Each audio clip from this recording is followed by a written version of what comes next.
ഏതോ ജന്മകൽപ്പനയിൽ സീരിയലിലെ ഏറ്റവും പുതിയ എപ്പിസോഡിലേക്ക് എല്ലാവർക്കും സ്വാഗതം. അപ്പോൾ നമ്മുടെ ശ്രുതിയുടെയും പ്രീതിയുടെയും വിവാഹത്തിന് ശേഷമുള്ള ആദ്യത്തെ വിരുന്നാണ് കേട്ടോ.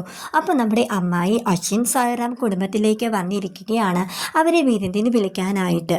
അപ്പോൾ നമ്മുടെ മുത്തശ്ശിയും മനോരമയും അവിടെ ഇരിപ്പുണ്ട്. അപ്പോൾ അവർ ചോദിക്കുകയാണ്, അതൊക്കെ പോട്ടെ നിങ്ങൾ മനോരമ ചോദിക്കുകയാണ്, അതൊക്കെ പോട്ടെ നിങ്ങൾ ആരെയാണ് വിരുന്നിന് വിളിക്കാൻ വന്നത്? രണ്ട് മരുമക്കളാണല്ലോ, അതിലേത് മരുമക്കളെയാണ് എന്നിങ്ങനെ ചോദിക്കുകയാണ് കേട്ടോ. അപ്പോൾ അമ്മായി പറയുന്നുണ്ട്, എന്തായാലും നമ്മുടെ നാട്ടുനടപ്പ് അനുസരിച്ച് വിവാഹം ചെയ്തത് പ്രീതിയും ആകാശം അല്ലേ, ഞങ്ങൾ അവരെ തന്നെ വിളിക്കാനാണ് വന്നത് എന്നൊക്കെ ഇങ്ങനെ പറഞ്ഞുകൊണ്ടിരിക്കുകയാണ് കേട്ടോ.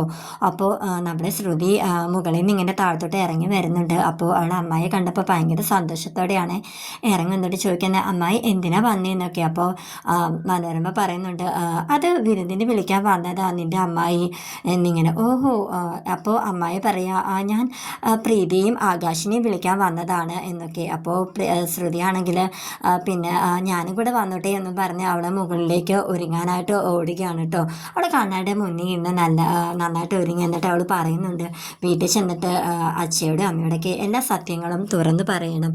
ഇപ്പോഴും അമ്മായിക്ക് എന്നോടൊരു പരിഭവം ഉണ്ടെന്ന് ആ മുഖത്ത് കാണാം. എന്തായാലും ആ പരിഭവമൊക്കെ ഞാൻ ഇന്ന് വീട്ടിൽ ചെന്നിട്ട് തീർക്കും എന്നൊക്കെ ഇങ്ങനെ പറഞ്ഞുകൊണ്ടിരിക്കുകയാണ് കേട്ടോ.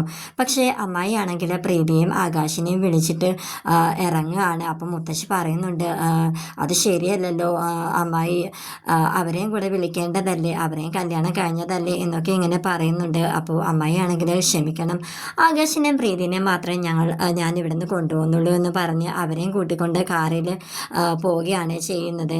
പക്ഷെ നമ്മുടെ ശ്രുതിയാണെങ്കിൽ താഴത്തോട്ട് ഇറങ്ങി വരുമ്പോൾ, അമ്മായി എൻ്റെ അമ്മായി കണ്ടില്ലല്ലോ എന്ന് ചോദിക്കുമ്പോൾ മനോരമ പറയുന്നുണ്ട്, നിന്നെ അവർക്ക് വേണ്ടടി, അവർ നിന്നെ കൊണ്ടുപോകാതെ പ്രീതിയെ ആകാശിനെയും കൊണ്ടുപോയി, നീ എന്തിനാ ഈ അണിഞ്ഞൊരുങ്ങി വന്നത് എന്നൊക്കെ അവളോട് പറയുകയാണ്. അവളാണെങ്കിൽ വിഷമിച്ച് കരഞ്ഞുകൊണ്ട് മുറിയിലേക്ക് പോയാ ചെയ്തത്. അപ്പോൾ നമ്മുടെ അശ്വിൻ ഇതൊക്കെ കാണുന്നുണ്ടായിരുന്നു. ശ്യാമും അഞ്ജലിയും അപ്പോൾ പുറത്ത് പോയിട്ട് അകത്തേക്ക് വരികയാണ് കേട്ടോ. അവർ ആശുപത്രിയിൽ പോയതാണ്, അഞ്ജലിയുടെ ചെക്കപ്പ് ആയിരുന്നു. അപ്പം മുത്തശ്ശി ചോദിക്കുന്നുണ്ട്, എങ്ങനെയുണ്ട് ചെക്കപ്പൊക്കെ ചെയ്തിട്ട്? കുഴപ്പമൊന്നും ഇല്ലല്ലോ, കുഞ്ഞിന് സ്കാനിങ് ചെയ്തിട്ട് എങ്ങനെയുണ്ട്? അപ്പോൾ ശ്യാം പറയുന്നുണ്ട്, മുത്തശ്ശി അത് റിസൾട്ട് കിട്ടിയിട്ടില്ല, എന്തായാലും കുഴപ്പമൊന്നും ഇല്ല, ഡോക്ടർ അങ്ങനെയാണ് പറഞ്ഞത്. അപ്പം മുത്തശ്ശി പറയുന്നുണ്ട്, എല്ലാം ഷ്യാമിൻ്റെ മിടുക്കാണ്, ഷ്യാം എല്ലാം നല്ലതുപോലെ ശ്രദ്ധിക്കുന്നത് കൊണ്ടാണ് അവളും അവിടെ വയറ്റിൽ കിടക്കുന്ന കുഞ്ഞിനും ഒരു കുഴപ്പവും ഇതുവരെ ഇല്ലാതിരുന്നത് എന്നൊക്കെ ഇങ്ങനെ മുത്തശ്ശി പറയാനിട്ടു. അമ്മായി വന്ന് പ്രീതിയെയും ആകാശിനെയും കൊണ്ടുപോയ കാര്യവും പറയുന്നുണ്ട്. അപ്പോൾ അഞ്ജലി പറയുന്നുണ്ട്, അമ്മായി എന്നെ ഫോൺ ചെയ്തിരുന്നു, പക്ഷേ ശ്രുതിയെയും അശ്വിനെയും കൂട്ടിക്കൊണ്ട് പോയില്ലല്ലേ, അത് വളരെ വിഷമം ഉണ്ടാക്കുന്ന കാര്യമാണല്ലോ. അപ്പോൾ മനോരമ പറയുക, ശ്രുതി വലിയ കാര്യത്തോടെ ഒരുങ്ങി താഴത്തേക്ക് വന്നതാ, പക്ഷെ അവൾ ചമ്മിപ്പോയി എന്നൊക്കെ. പക്ഷെ അഞ്ജലിക്ക് ഭയങ്കര വിഷമം തോന്നി കേട്ടോ. അപ്പോൾ അവൾ അകത്തേക്ക് ചെന്ന അശ്വിനോട് പറയാണ്, കുഞ്ഞാ നീ ശ്രുതിയെയും കൂട്ടി അവിടെ വീട്ടിൽ പോകണം എന്നൊക്കെ ഇങ്ങനെ പറയുക. കാരണം ശ്രുതിയെ അവർ കൂട്ടിക്കൊണ്ട് പോയില്ല, അത് നീയും കൂടെ കാരണമാണ്, അവർക്ക് വിഷമം ഉണ്ടാകുന്ന രീതിയിലായിരുന്നല്ലോ നിങ്ങളുടെ വിവാഹം നടന്നതൊക്കെ. പക്ഷേ അവൾക്ക് അവളുടെ വീട്ടിൽ പോകണമെന്ന പ്രീതിയെ പോലെ തന്നെ അവൾക്കും ആഗ്രഹം കാണില്ലേ, അതുകൊണ്ട് കുഞ്ഞാ നീ അവളെയും കൂട്ടിക്കൊണ്ട് അവിടെ വീട്ടിൽ പോകണം എന്നൊക്കെ ഇങ്ങനെ പറയുകയാണ്. ആദ്യമൊന്നും അവൻ അത് സമ്മതിച്ചില്ല. പിന്നെ അവൻ അഞ്ജലി കുറെ നിർബന്ധിച്ചപ്പോൾ അവൻ അവളെയും കൂട്ടിക്കൊണ്ട് പോകാനായിട്ട് സമ്മതിച്ചു കേട്ടോ. എന്നിട്ട് അങ്ങനെ കാറിൽ ശ്രുതിയും കൂട്ടിക്കൊണ്ട് ഇങ്ങനെ കാറിൽ പോയിക്കൊണ്ടിരിക്കുകയാണ്. അവൻ വളരെ വേഗത്തിലാണ് പോകുന്നത്. അപ്പോൾ ശ്രുതിയാണെങ്കിൽ ഇങ്ങനെ പേടിച്ചൊക്കെയാണ് ഇങ്ങനെ കാറിൽ ഇരിക്കുന്നത്.